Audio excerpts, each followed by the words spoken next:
We are bringing to close an academic year like none other.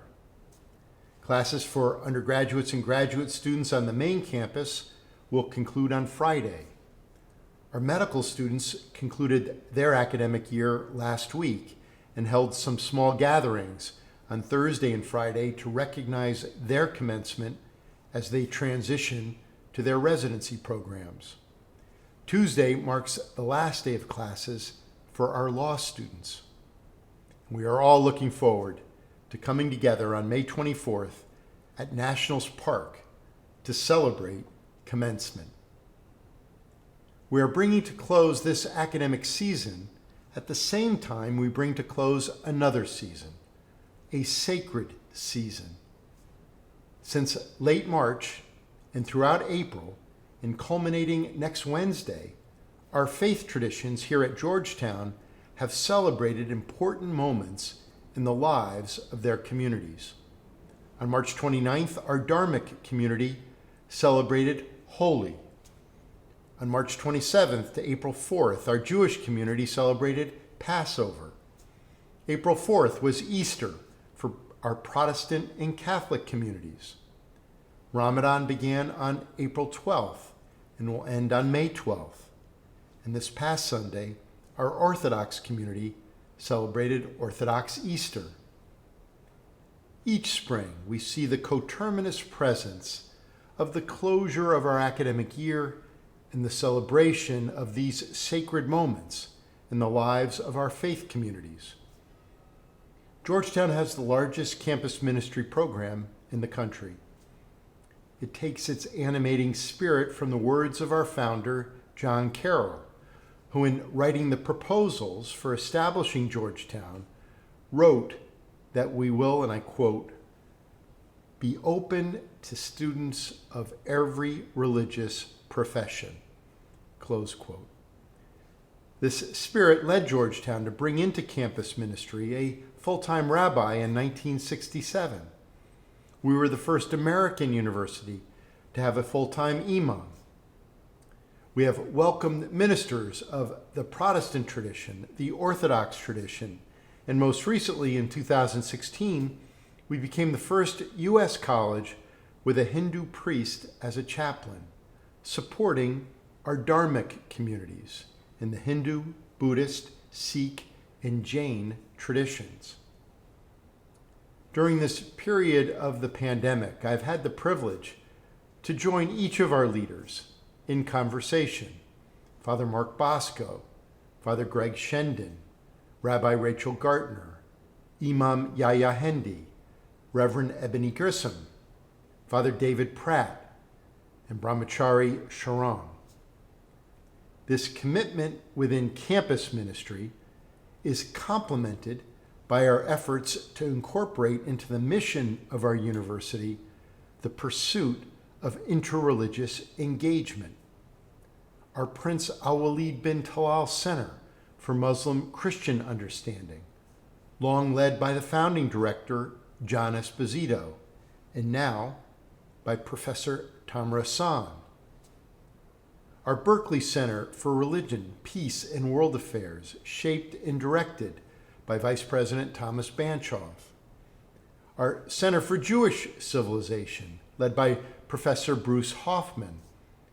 Our PhD program in Theological and Religious Study, focused on religious pluralism and interreligious encounter.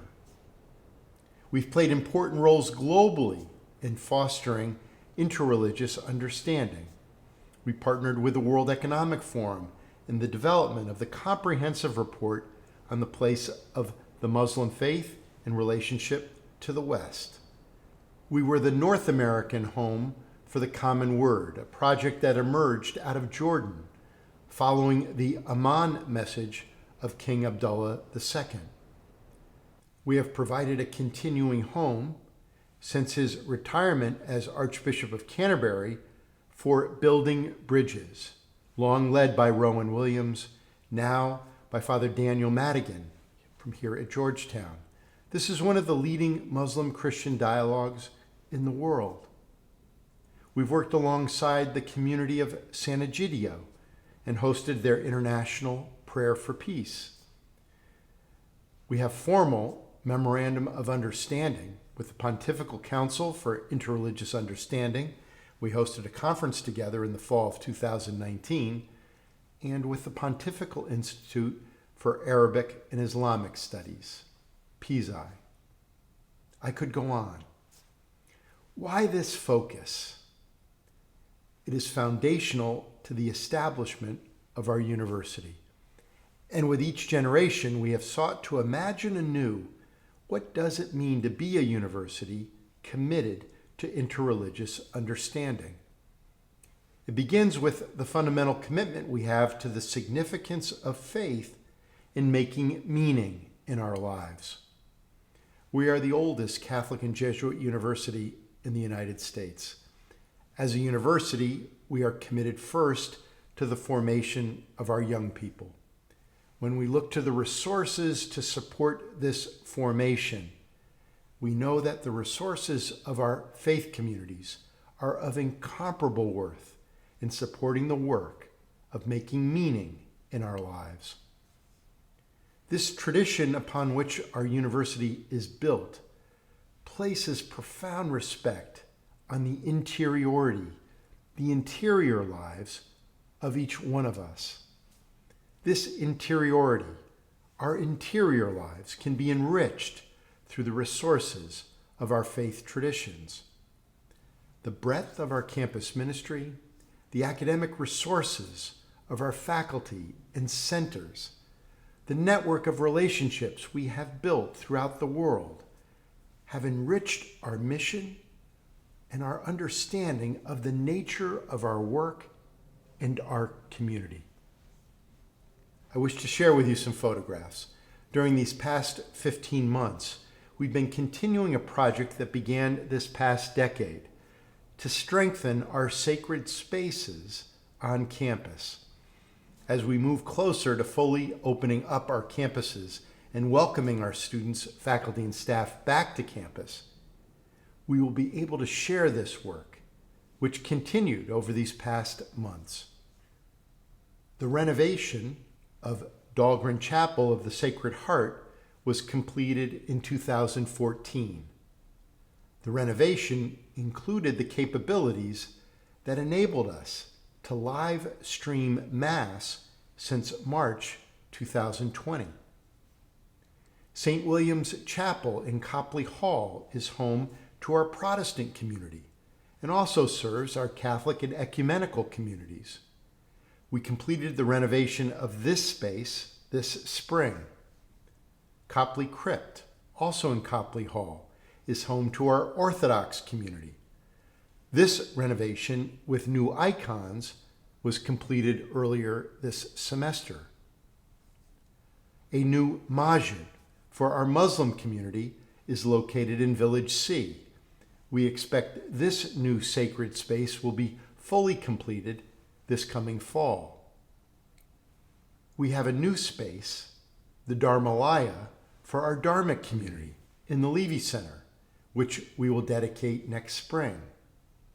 We have plans to enrich our Makom for our Jewish community, also in the Levy Center. We're profoundly grateful to those benefactors whose generous support has enabled us to strengthen the spaces we provide for prayer, reflection, contemplation, and community. We will celebrate this generosity and these sacred spaces when we are all back here on campus. I wish to close with the words of Pope Francis. These are words he offered on the first day of his apostolic journey to Iraq earlier this year, a trip that was a celebration of a shared commitment to interreligious dialogue and understanding.